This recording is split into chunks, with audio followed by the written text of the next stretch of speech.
Herrigintzaren berrikuntzan aditu tituluarekin nire eguneroko lanerako erantzunak bilatu nahi nituen. Herri mugimendutik orain dela 50 urte sortutako erakunde batean ari naiz, Elhuyarren, eta guretzat bada nolabait etengabe gure buruari egin beharreko galdera bat, zeri erantzun behar diogun, ze behar dituen herrigintzak, herritarrek, Euskal Herriko gizarteak, eta erantzun horien bila etorri naiz.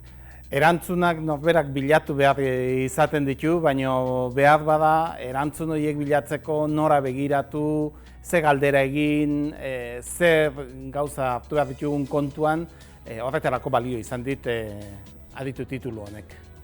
Baliagarria guztiz personalki zein profesionalki.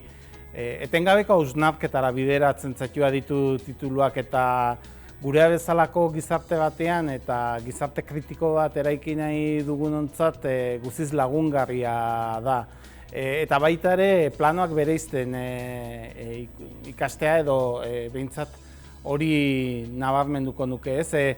Batetik munduan gertatzen ari dena, gure herrian gertatzen ari dena, ze antzekotasun, ze desberdintasun dauden, eta niretzat behintzat bada etengabe egin beharreko galdera bat, nola erantzungo diogun herri honek hurrengo urteetarako dituen erronka guztiei, eta nola egingo dugu hori gainera modu bateratu batean.